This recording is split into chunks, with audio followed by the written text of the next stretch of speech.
को या फिर वहाँ के उप जिलाधिकारी को इसके प्रति हम जवाबदेह बनाएंगे और इसकी मॉनिटरिंग वरिष्ठ पुलिस अधीक्षक को और जिलाधिकारी को अपने अपने जनपदों में नियमित रूप से करना होगा। सड़कों पर अलविदा की नमाज नहीं हुई।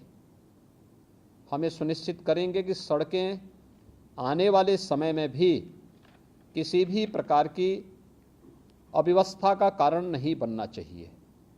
सड़कें खुली होनी चाहिए, सामान्य लोगों के आवागमन के लिए उसमें पूरी व्यवस्था होनी चाहिए। इसीलिए जो पिछली वीसी मेरी थी उसका ही ये सेकंड वर्जन है कि अब हमें इसके आगे बढ़ना है और इसीलिए मैंने आज इतने बड़े पैमाने पर सभी नगर निकायों को, सभी 734 नगर निकायों को इसके साथ जोड़ने के लिए कहा है। सभी लोग आज इसके साथ जुड़े हुए हैं।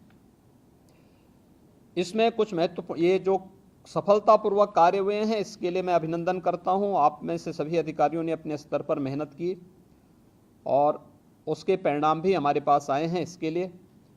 लेकिन आने वाला कार्यक्रम हमारा और भी महत्वपूर्ण है, क्योंकि सड़क सुरक्षा के बारे में जो हमारे पास आंकड़े हैं ये बहुत डरावने हैं।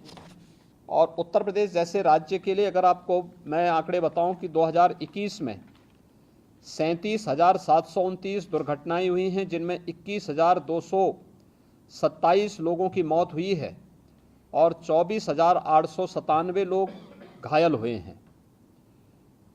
मरने वालों में जो 72% मृतक हैं उनकी जो एज ग्रुप है वह 18 से 45 वर्ष है और इसमें से जो ज़्यादातर मौतें हुई हैं लगभग 38 से 39% जो मौतें हुई हैं ओवर स्पीडिंग उसका मुख्य कारण रहा है।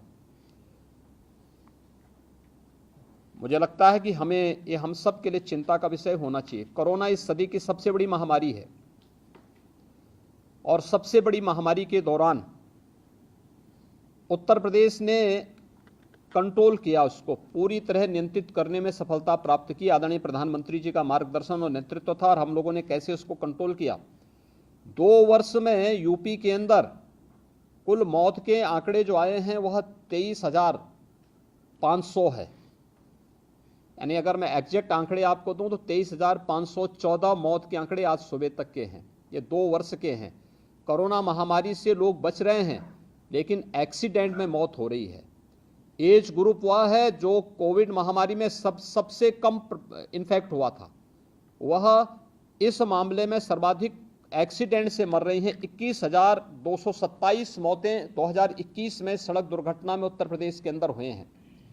इसका कारण ओवर स्पीडिंग भी है और इसके साथ ही ब्लैक स्पॉट भी इसके मुख्य कारण हैं। डग्गा मार जो बसेज हैं वह भी उसके कारण हैं। सड़क के किनारे बेतरतीब चल रहे टैक्सी स्टैंड, बस स्टैंड और जो वहाँ पर लोगों ने तमाम प्रकार के अवैध पार्किंग स्थल बना दिए गए हैं, यह भी है।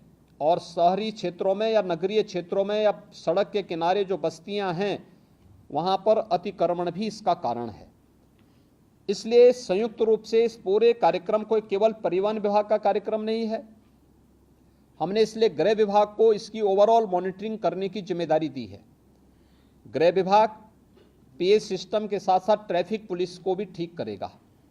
ट्रैफिक पुलिस के साथ ही हमारे यहाँ अगर कोई अवैध रूप से वाहन सड़क के किनारे खड़ा कर रहा है किया है तो वहाँ पे क्रेन जाकर के उस वाहन को सीज करने और उसके खिलाफ कार्रवाई करने के लिए भी हम लोग सेकंड उसमें आगे कार्रवाई आगे बढ़ाएंगे। परिवहन विभाग की जिम्मेदारी इसमें बहुत महत्वपूर्ण हो जाती है। आपने भी गाजियाबाद की दुखद घटना देखी होगी जिसमें स्कूली बस से एक बच्चे का सिर बाहर होने के बाद 11 वर्ष के उस बच्चे की दुखद मृत्यु होती है।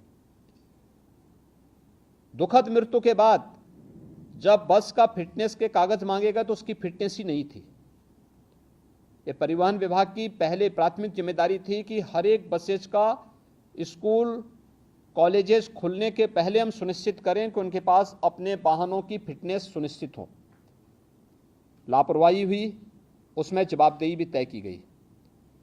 परिवहन विभाग को इस बात को सुनिश्चित करना होगा कि सभी प्रकार के बसेज का, ये स्कूली बसेज हों, प्राइवेट में कॉन्ट्रैक्ट कैरिज में चलने वाली बसेज हों या फिर परिवहन विभाग के साथ संबद्ध बसेज हों या फिर उत्तर प्रदेश परिवहन निगम के द्वारा संचालित वाहन हों या ट्रक हों, 4 व्हीलर हों, 2 व्हीलर हों, इनको नियमित रूप से इनकी चेकिंग करना और ट्रैफिक के नियमों का पालन करवाने की व्यवस्था इनसे सुनिश्चित करना, यह परिवहन विभाग सुनिश्चित करें। उनकी जो फील्ड में तैनात जो भी उनके अधिकारीगण हैं वे इसको सुनिश्चित करवाएं।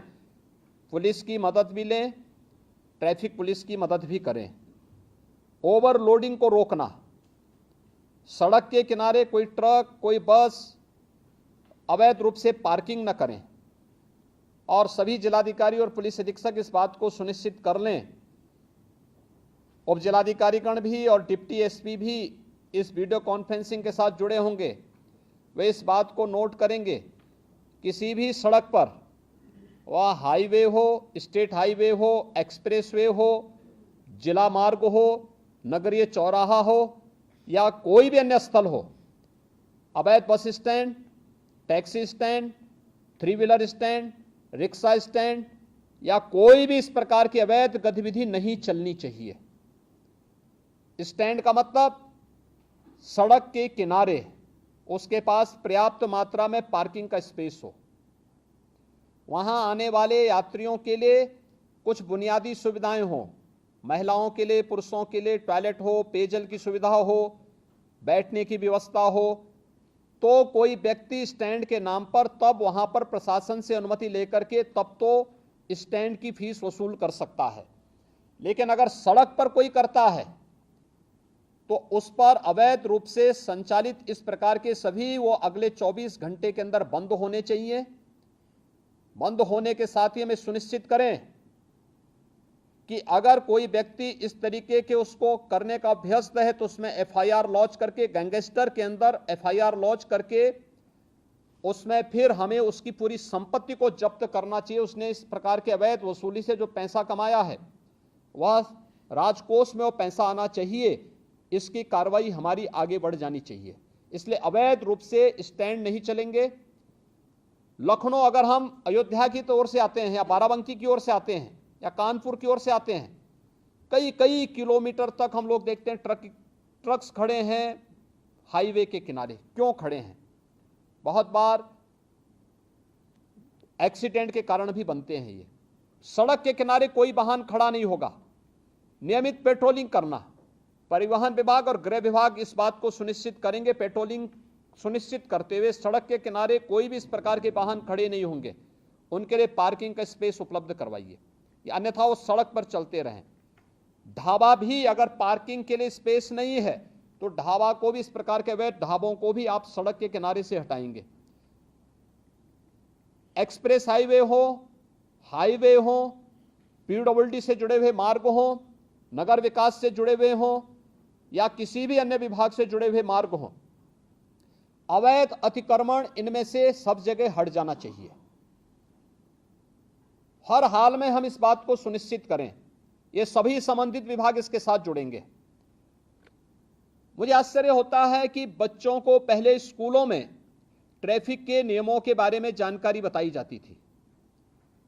आज ये सभी चीजें पाठ्यक्रम से एक प्रकार से नदारद सी हो चुकी हैं।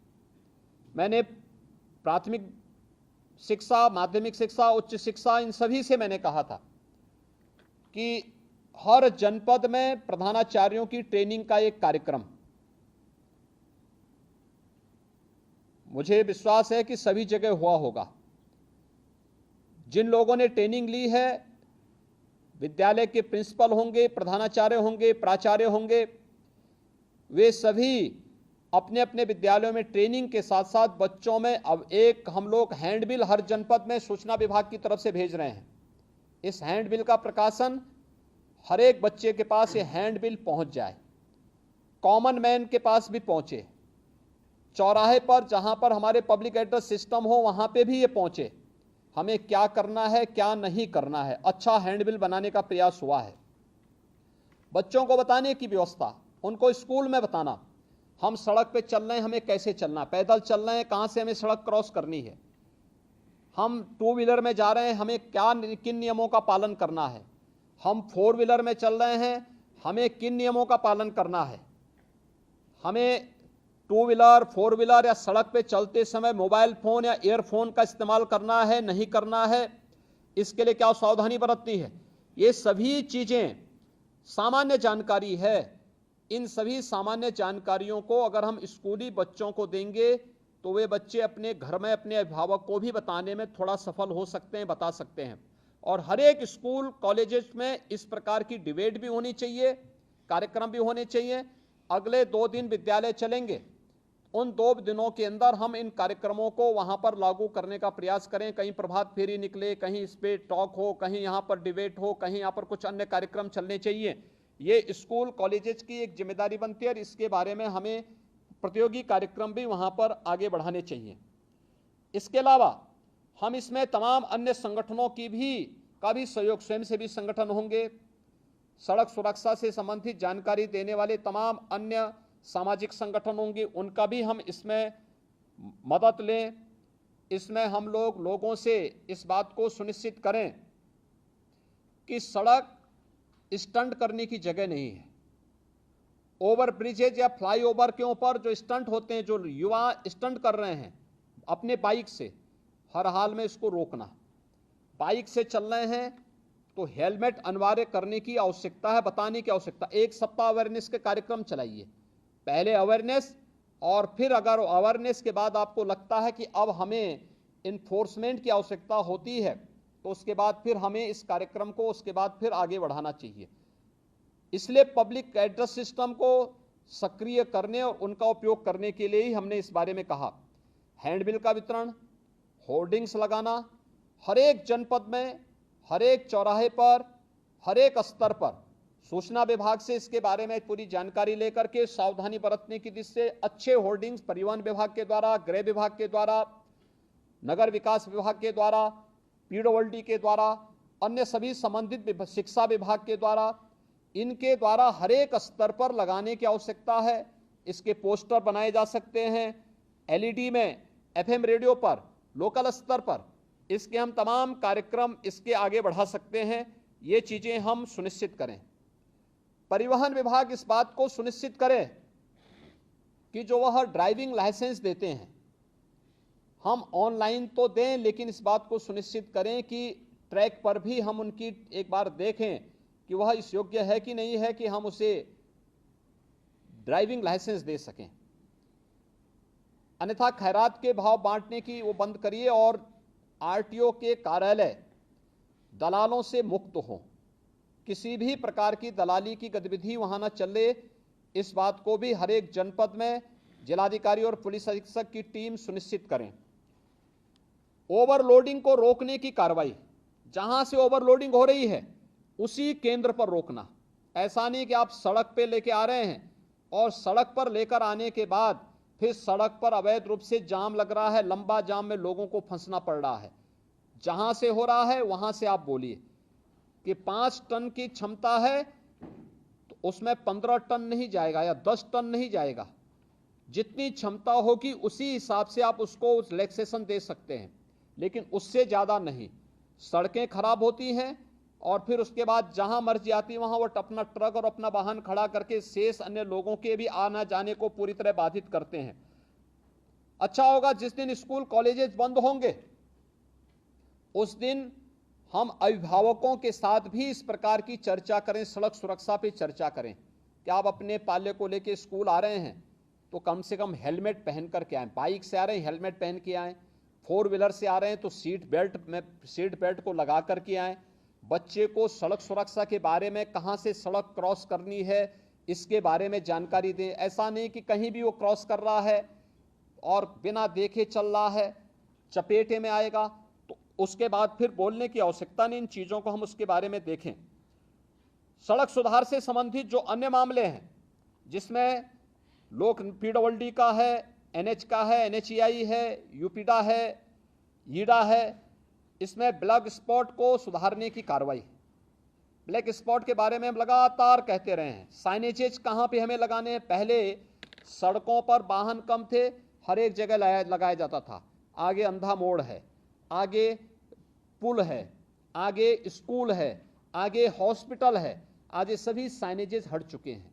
इसको फिर सभी संबंधित विभाग अपने अपने उसमें सुनिश्चित करें। आगे बाजार है, ये सभी चीजें लगनी चाहिए। स्पीड कितनी होनी चाहिए, स्पीड लिमिट भी उसमें लिखें।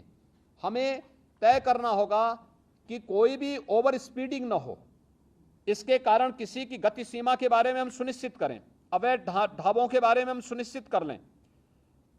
और इसके अलावा हमें इन चीजों के बारे में भी तय करना होगा कि टोल प्लाजा में ओवर स्पीडिंग और ओवरलोडिंग के बारे में हमें इन चीजों को वहां पे सुनिश्चित करना होगा। ब्रेथ एनालाइजर को भी उपयोग करके चालकों के परीक्षण की कार्रवाई को करना। खनन विभाग के साथ मिलकर के हमें जनपद के अंदर इल्लीगल माइनिंग को रोकना और इल्लीगल माइनिंग के साथ साथ ओवरलोडिंग को भी उसके साथ रोकना है। जिलाधिकारी, पुलिस अधीक्षक माइनिंग विभाग के साथ मिलकर के इसको सुनिश्चित करेंगे हर जनपद में कि इल्लीगल माइनिंग भी नहीं होनी है और ओवरलोडिंग भी रोकना है।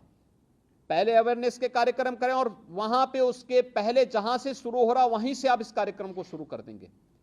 सड़कें अपने आप साफ सुथरी दिखाई देंगी। इसके अलावा स्वास्थ्य विभाग की भी इसमें बड़ी भूमिका होनी है। स्वास्थ्य विभाग एम्बुलेंस की सेवा, जैसे एक्सप्रेस हाईवे पर यमुना एक्सप्रेस वे है, Agra Lucknow expressway, Purvanchal expressway, इन सभी पर अतिरिक्त एम्बुलेंस इन विभागों ने भी दी है और स्वास्थ्य विभाग भी इसके साथ सुनिश्चित करें, जिससे रिस्पांस टाइम को कम करना। गोल्डन आवर के अंदर ही व्यक्ति को अगर दुर्भाग्य से कहीं कोई एक्सीडेंट हो गया है, उसे हम ट्रामा सेंटर या किसी उच्च हायर सेंटर में पहुंचा करके उसके जीवन को बचाने की कार्रवाई वहां पे सुनिश्चित कर सकें।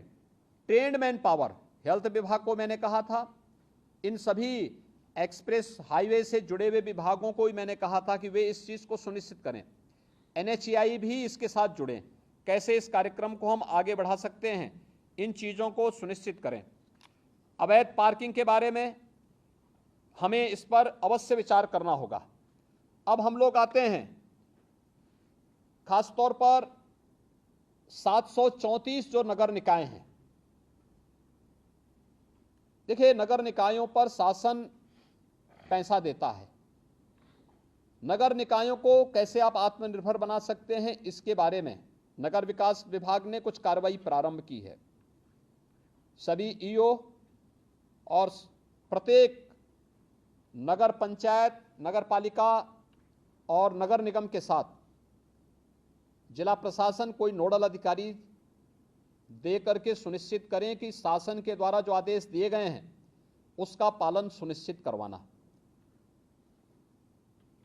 उसकी इनकम को बढ़ाने की कार्रवाई करना, उन्हें आत्मनिर्भरता की ओर ले जाना। हर एक नगर निकाय आत्मनिर्भर हो सकता है, प्रयास हो। वर्षों से जमे हुए बाबुओं को थोड़ा इधर उधर भी हटाइए, जंग लग चुकी है उन पे और जंग अपने आप हटेगी, इसलिए उसको आप ठीक कर देंगे तो उसको स्थानीय स्तर पर इस कार्रवाई को करना। अवैध स्टैंड जितने भी होंगे इसको हटाने की कार्रवाई एक अगले 24 घंटे के अंदर अवैध स्टैंड तो हम हर हाल में हटा दें। कहीं भी अवैध स्टैंड नहीं चलने चाहिए, कहीं भी, हाईवे पर, एक्सप्रेसवे पर, स्टेट हाईवे पर, नगर निकाय के अंदर कहीं भी नहीं चलने चाहिए। किसी जिला मार्ग पर कहीं भी ना चले, इस बात को हम सुनिश्चित करें और जहां चलने हैं उसके लिए स्पेस उपलब्ध कराइए। आपके द्वारा उसको नोटिफाई किया जाए, बाकायदा उसको ऑप्शन निकाले जाएं और फिर वहां पे अच्छे लोगों को, माफिया प्रवृत्ति के किसी भी व्यक्ति को किसी भी ठेका पट्टे के साथ मत जुड़ने दीजिए। एक भी माफिया जुड़ेगा उसका पूरा गैंग फिर वहां पर अनैतिक और अवैध गतिविधियों का अड्डा बना देगा। हर एक माफिया की कमर तोड़ डालिए, कोई भी अवैध और अनैतिक गतिविधि उसको मत संचालित करने दीजिए। उसकी आर्थिक स्थिति अगर मजबूत होगी तो आपका जीना हराम कर देगा। उसकी आर्थिक गतिविधि को पूरी तरह ब्लॉक कर देना। और ये जितने भी अवैध स्टैंड चल रहे हैं, डग्गा मार बसें चल रही हैं, ओवर लोडिंग का कार्य चला, इसमें माफिया ग्रुप अभी भी हावी है। इसको रोकना, हर एक हाल में रोकना। मंत्री समूह जून प्रथम सप्ताह में हर जनपद में जाएगा। फिर से मैं भी हर जनपद में जाऊंगा। मेरे पास भी अनेक हर जनपद की रिपोर्ट प्रतिदिन आती है। उस समय मेरे पास किसी भी जनपद से कोई नकारात्मक रिपोर्ट नहीं दिखनी चाहिए और इस बात को सुनिश्चित करना है। दूसरा, नगरीय क्षेत्रों में निराश्रित गोवंश या आवारा कुत्तों को संरक्षित करके सड़क से बाहर करना, यह नगर निकाय की प्राथमिक जिम्मेदारियों में आती है। नगर निकायों ने अपनी जिम्मेदारी नहीं समझी है और इसको समझना होगा। सड़कों पर गोवंश न रहे, इसके लिए कान्हा ओपन की व्यवस्था करना हो, पीपीपी मोड पर कोई कार्यक्रम चलाना हो, जितने भी आवारा कुत्ते हैं सड़कों पर घूमते हैं अन्य, उसके बारे में व्यवस्था देना। हम ये भी सुनिश्चित करें कि तमाम लोग घर में भी अपना पालतू कुत्ता रखते हैं, हम सुनिश्चित करें कि वे साफ सफाई की व्यवस्था करके रखें और उन्हें सड़कों पर टहलाने के लिए ले जाकर के सड़कों पर गंदगी न पैदा करवाएं और आवश्यकता पड़ती तो उनका रजिस्ट्रेशन सुनिश्चित कराएं। उन पर निश्चित एक समय सीमा के अंदर उन्होंने उन्हें वैक्सीनेट किया है कि नहीं किया, यह भी सुनिश्चित करवाना। ये सभी चीजें हमें इसके साथ जोड़नी पड़ेगी। नगरीय क्षेत्रों में स्ट्रीट लाइट की व्यवस्था ठीक करना, समय पे स्ट्रीट लाइट जुड़े, ऑटो मोड पर रहे, सुबह होते ही अपने आप बंद हो, एक ऑटो मोड पर उसको चलाएं और साफ सफाई की व्यवस्था सुनिश्चित करना। नगरीय क्षेत्रों में यह साफ सफाई दिखनी चाहिए, पॉलीथीन फ्री होना चाहिए, कोई पॉलीथीन का उपयोग न हो। आधी समस्या मुझे याद है जब प्लास्टिक लोग उपयोग करते थे, किसी भी नगर में हम सफाई कितनी भी कर लें, हवा का एक झोंका आता था, उतना ही कचरा फिर से दिखाई देने लगता था। प्लास्टिक फ्री होने के बाद सड़कें अब साफ सफाई दिखने लग गई हैं, लेकिन जहां पे प्लास्टिक को अभी भी बैन नहीं किया गया है वहीं पर यह समस्या आती है, कचरे की समस्या वहीं आती है, गंदगी की समस्या वहीं आती है। प्लास्टिक हर हाल में बैन किया गया है, उसको कतई आप लोग अलाउ मत होने दीजिए। हर नगर निकाय वहां का जिस उप जिलाधिकारी के अधीन आ रहा है, वो उप जिलाधिकारी, वहां के डिप्टी एसपी, जिलाधिकारी और पुलिस अधीक्षक इस बात को सुनिश्चित करेंगे कि इसको हम लोग किसी भी स्थिति में वहां पे नहीं चलने देंगे और उसको वहां से हटाएं और साफ सफाई की व्यवस्था सुनिश्चित करें। आईटीएमएस 17 के 17 नगर निकाय जो नगर निगम हमारे हैं, इसमें आईटीएमएस 10 में स्मार्ट सिटी मिशन के अंतर्गत है तो बन चुका है या बन रहा है, से 7 में राज्य शासन की ओर से, नगर विकास की ओर से आईटीएमएस बनना है। आईटीएमएस को सेफ सिटी के साथ जोड़ना, गृह विभाग के साथ जोड़ना और सभी नगर 17 के 17 नगर निगमों के साथ साथ नोएडा, ग्रेटर नोएडा में भी हम इसको सुनिश्चित करवा लें कि इसको हम सेफ सिटी के साथ जोड़ेंगे और सेफ सिटी मिशन के अंतर्गत हम इस कार्यक्रम को आगे बढ़ाएंगे। हम जो सिटी के अंदर होर्डिंग लगाते हैं, बेतरतीब होर्डिंग बंद करवाइए। देखिए, स्मार्ट सिटी मिशन की एक शर्त है ये कि बेतरतीब होर्डिंग हटनी चाहिए और हमें हर हाल में इसको सुनिश्चित करना होगा। हर एक नगर निकाय के अंदर हम इसको सिस्टम के साथ जोड़ें। हम वहां पर इस बात को सुनिश्चित करें कि कहां पे हमारी होर्डिंग लगनी है, कहां पे हम लोग उसको स्क्रीन के साथ जोड़ सकते हैं, कहां पर हम उसको अन्य उसके साथ जोड़ सकते हैं, जिससे नगर के अंदर घुसते ही अच्छा दिखाई दे। कोई भी नगर निकाय ऐसा होना चाहिए जो आपका वहां की स्वच्छता ही वहां का पहला प्रतीक बन जाए। नगर निकाय के कार्यालय, वहां का भवन उस पूरे नगर निकाय के बारे में एक जानकारी दे सके, इसलिए उस पर ध्यान देना। उन वहां को जोड़ने वाली सड़कों को ठीक रखना, उसके सुंदरीकरण की प्लानिंग करना, उसको बेहतर तरीके से आगे बढ़ाना, जेब्रा क्रॉसिंग के निर्माण की कार्रवाई को सुनिश्चित करना। पूरे स्टेट के अंदर हम सुनिश्चित करें और खासतौर पर नगर निकाय के अंदर उससे जुड़े हुए अन्य मार्गों पर भी कि जो हमारे स्पीड ब्रेकर बनते हैं सड़कों पर, एक कमर तोड़ू न बनाएं, एक टेबल टॉप स्पीड ब्रेकर बने। अगर कोई बीमार व्यक्ति है उसको भी परेशानी नहीं होगी, लेकिन साथ साथ हम अगर मार्किंग करते हैं वहां पर तो स्पीड अपने आप लिमिट हो जाती है। लेकिन जब वह कमर तोड़ू बनाते हैं तो कोई बीमार व्यक्ति जा रहा है उसके लिए बड़ा, या कोई बच्चा है, कोई गर्भवती महिला है, उसके लिए खतरनाक हो सकता है। इसलिए हमें पीडब्ल्यूडी को भी, नगर विकास को भी और अन्य सभी संबंधित विभागों को ये सुनिश्चित करना होगा कि कहीं भी हमें ये कमर तोड़ू स्पीड ब्रेकर नहीं दिखने चाहिए। इनको हटा दीजिए, जितनी जल्दी हटाइए उसको, हटा करके वहां पर हम, क्योंकि जब आप इस प्रकार की स्पीड ब्रेकर देते हैं तो उस स्पीड ब्रेकर से बचने के लिए लोग साइड से जाते हैं और फिर वहीं एक्सीडेंट का कारण भी बनता है। ये भी एक ब्लैक स्पॉट है आपका, ये जो आपके द्वारा दिया गया है। यानी ब्लैक स्पॉट केवल सड़क इंजीनियरिंग की खराब स्थिति का मुख्य कारण नहीं होता है, ब्लैक स्पॉट का कारण एक गलत स्पीड ब्रेकर भी होता है। इसलिए स्पीड ब्रेकर टेबल टॉप होने चाहिए, जिससे कोई भी व्यक्ति वहां जाए आसानी से स्पीड कम करते हुए बहुत आसानी से उसको पार कर लेता है, और उस पर भी हमें ध्यान देना होगा। नगरीय क्षेत्रों में हमारी जो परिवहन की व्यवस्था है, सिटी बस सेवा है, इसको लोगों के लिए सरल बनाना, सुलभ बनाना और सुरक्षित भी बनाना। इलेक्शन के दौरान मैं कानपुर के अंदर देख रहा था, 2 बार वहां पर एक्सीडेंट हुआ, और एक बार तो जो सिटी बस सेवा वहां पे इलेक्ट्रिक बस सेवा है उससे जुड़ा हुआ व्यक्ति ने जबरदस्ती 6 लोगों को कुचला था वहां पे। और उस दौरान कानपुर के अंदर प्रशासन की संवेदनशीलता देखने को मिल रही थी कि कितनी तेजी के साथ वे लोग वहां जा रहे थे। यानी मुझे यहां से इलेक्शन के बावजूद मुझे बोलना पड़ा कि आप लोग वहां क्यों नहीं पहुंचे। 11-12 घंटे के बाद फिर उनकी उपस्थिति वहां हो रही। ये दिखती है कि हम कितने संवेदनशील हैं। नगर निकाय इस बात को सुनिश्चित करें कि सिटी बस सेवा को संचालित करने वाला जो ऑपरेटर है उससे जुड़े हुए जो भी लोग हैं, हमें उनकी पुलिस वेरिफिकेशन जरूर करानी चाहिए।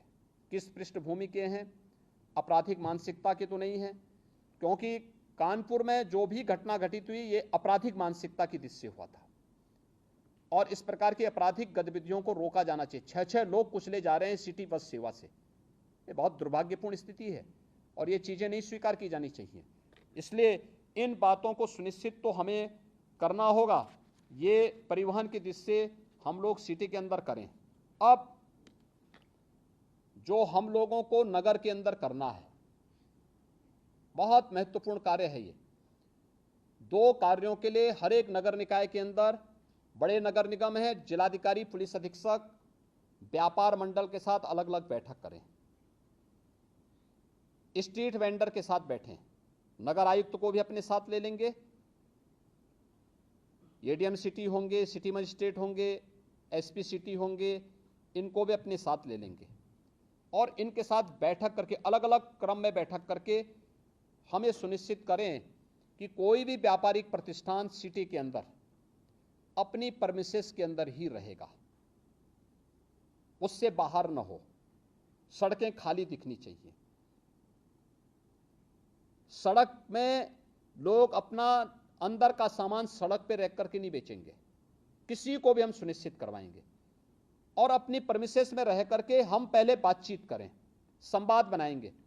इस संवाद के दौरान हमें इस बात के लिए भी उनको तैयार करना होगा। 2 चीजें हो सकती हैं, हर एक क्षेत्र में अलग अलग व्यापार मंडल होते हैं, उनको भी विश्वास में लीजिए, उनके साथ बैठना, संवाद बनाना और उनसे 2 अनुरोध करना। एक, सुरक्षा के बारे में, रात्रि के लिए अगर गार्ड वे लोग भी रख सकें, वे 500-600 दुकानें हैं, अगर वे लोग महीने में 100-100 रुपया भी जमा करेंगे तो 500 रुपये में एक बड़ी राशि खड़ी हो सकती है। 2 गार्ड वे लोग रात्रि के लिए खड़ी कर सकते हैं और उनको पुलिस से वेरिफिकेशन अगर आप करा देंगे, पुलिस के साथ उनकी तालमेल होगी तो रात्रि के लिए। दूसरा, सीसीटीवी कैमरा, बड़े प्रतिष्ठान में सीसीटीवी कैमरा लगाना, हर बैंक में, हर वित्तीय संस्थान में, हर बड़े व्यावसायिक प्रतिष्ठान में सीसीटीवी कैमरे की आवश्यकता और इसको उनके साथ लगवाना। दूसरा, व्यापारिक गतिविधि अपने प्रेमिसेस के अंदर ही होगा, बाहर सड़क पे नहीं। सड़क में सामान फेंक करके फैला करके लोग जो बेचते हैं, इसको हर हाल में अगले एक सप्ताह के अंदर हमें इसे समेटना होगा और वे अपने प्रेमिसेस के अंदर करेंगे। पार्किंग की व्यवस्था सुनिश्चित करना हर एक जगह, सड़कों पर पार्किंग ना हो, 2 व्हीलर 4 व्हीलर या बसेज खड़ी करने की जो परंपरा है इसको रोकें। कॉमन मैन को चलने के लिए सड़क आप दीजिए। दूसरा, स्ट्रीट वेंडर के साथ संवाद बनाना। जितने स्ट्रीट वेंडर हैं प्रदेश के अंदर, हमने लगभग 8 लाख स्ट्रीट वेंडर ऐसे हैं जिस स्ट्रीट वेंडर को हम लोगों ने पीएम स्वनिधि की योजना के अंतर्गत जोड़ा है। मेरा मानना है प्रदेश के अंदर स्ट्रीट वेंडर की संख्या लगभग 15 लाख से के आसपास है। ये सभी स्ट्रीट वेंडर के साथ बैठना, अलग अलग मार्केट में अलग अलग स्ट्रीट वेंडर का ग्रुप काम करता है। कोई रेलवे स्टेशन के पास करता है, कुछ बस स्टैंड के पास काम करता है, कोई अन्य जगह काम करता है। इस स्ट्रीट वेंडर के साथ भी बैठने की व्यवस्था करना और स्ट्रीट वेंडर के साथ बैठक करके इनके व्यवस्थित पुनर्वास को सुनिश्चित करना। मैंने पहले भी कहा था, हर एक स्ट्रीट वेंडर का रजिस्ट्रेशन आप सुनिश्चित करवा दीजिए। हर एक स्ट्रीट वेंडर का अगर रजिस्ट्रेशन है तो उसका व्यवस्थित पुनर्वास भी करना। व्यवस्थित पुनर्वास, नगर निकाय की तमाम लैंड खाली पड़ी होंगी, वहां पर आप ले जाइए और वहां पर उन लोगों को सुनिश्चित करिए। सड़क के किनारे न हो, पटरी के किनारे न हो, नाली के किनारे कुछ भी नहीं होना चाहिए। मैं देख रहा हूं बहुत सारे नगर निकायों में बाहर से आने वाले तमाम लोगों ने डेरा जमा लिया है, उन्होंने झोपड़ी बना ली है नालियों के ऊपर और वहां पर अवैध रूप से वे लोग रह रहे हैं और उसमें से बहुत सारे लोग तो अवैध गतिविधियों में भी लिप्त हैं। खासतौर पर जो डकैती की घटनाएं होती हैं, याद करिए अभी हम लोगों ने लखनऊ में 2 वर्ष पहले जो रैकेट पकड़ा था वो रैकेट था बांग्लादेश का और वही लखनऊ में डकैती डाला था। लखनऊ के बाद फिर अलीगढ़ में डाला था, अलीगढ़ के बाद फिर उसका हाथरस में, फोन उसका हमारे सर्विलांस में आ गया था और फिर उसका एक व्यक्ति, उसके साथ का एक व्यक्ति बांग्लादेश वापस भी पहुंच गया था। यानी 3 जगह हत्या करके डकैती डालने के बाद उनमें से एक व्यक्ति बांग्लादेश पहुंच गया, एक व्यक्ति बाद में हमारे हत्थे भी चढ़ा था। यानी ये चीजें दिखती हैं कि हम लोग कैसे आंखें बंद करके चलते हैं। सड़क के किनारे कौन डाल रहा है झोपड़ी, कोई पता नहीं होता हम लोगों को। लोकल स्तर पर जवाबदेही सुनिश्चित करें, नगर निकाय अपना एक अधिकारी तैनात करें और पुलिस की जो लोकल पुलिस है, लोकल थाना, उसकी जवाबदेही सुनिश्चित करें। एक बार अतिक्रमण हट गया है, व्यवस्थित पुनर्वास हो गया, दोबारा अगर कोई झोपड़ी डाल रहा है, दोबारा कोई वहां पे अतिक्रमण कर रहा है, उसी समय उसके खिलाफ कार्रवाई सुनिश्चित करिए। जो व्यक्ति पुलिस का हो, नगर निकाय का हो, उस क्षेत्र में स्वच्छता के साथ जुड़ा होगा या उस क्षेत्र का इंस्पेक्टर होगा, कोई तो सुपरवाइजर होगा, कोई तो होगा। ऐसा तो है नहीं कि नगर निकाय इतना बड़ा उसके पास मैन पावर है और उसका कोई व्यक्ति सुपरविजन करने वाला नहीं है। यह हम सुनिश्चित करें कि कोई भी व्यक्ति फिर से वहां पर वो न करने पाए। ये अवैध गतिविधियों का केंद्र बिंदु नगर निकाय के किनारे, सड़क के किनारे झोपड़ी डाल करके दिन भर वहां पर लोग अपनी तमाम गतिविधियों को संचालित कर रहे हैं, ये कतई नहीं हो सकता। और संवाद बना करके, जो पहले से चले आ रहे स्ट्रीट वेंडर हैं, संवाद बनाइए और फिर उनको 2, 3, 4 स्थान दिखाइए। तमाम स्पेस हैं आपके पास, उन स्पेस में से किसी एक जगह व्यवस्थित पुनर्वास करिए। उनके लिए छोटे छोटे अगर आप लोग वहां पे दुकानें बना सकते हैं, कुछ अच्छे मॉडल खड़ा कर सकते हैं, उनको एक निश्चित किराए के साथ, महीने में आप 50 रुपये 100 रुपये, नगर निकाय की इनकम भी बढ़ेगी, सफाई कर्मी दे दीजिए और वे व्यवस्थित रूप से वहां बसेंगे। सब्जी मंडी है या कोई भी इस प्रकार की मंडी है, उसको भी व्यवस्थित रूप से करना, सफाई के साथ जोड़ना, एक सिस्टम के साथ जोड़ना, अपनी परमिसेस में ही उसकी अनुमति देना। कहीं ट्रांसपोर्ट नगर है, ट्रांसपोर्ट नगर जहां है वहीं से ट्रांसपोर्ट की गतिविधि हो।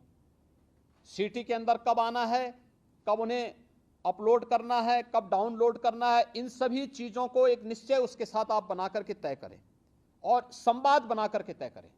व्यापार मंडल को विश्वास में लीजिए, चैम्बर ऑफ इंडस्ट्रीज को लीजिए, चैम्बर ऑफ ट्रेडर्स को विश्वास में लीजिए, स्ट्रीट वेंडर को व्यवस्थित पुनर्वास के लिए उनको विश्वास में लीजिए, और देखना चाहिए कि अगले 15 दिन के अंदर प्रदेश के अंदर कोई भी नगर निकाय के अंदर हम जाएं, कोई माननीय मंत्री जाएं, तो साफ सुथरा दिखना चाहिए, एक सिस्टम दिखना चाहिए, स्वतःस्फूर्त भाव के साथ गतिविधियां चलती हुई दिखाई देनी चाहिए। स्मार्ट सिटी के पीछे प्रधानमंत्री जी की जो मंशा है कि हमारी सिटी कैसे दिखनी चाहिए, उस प्रकार की मंशा को आप वहां पे पूरा कर सकते हैं।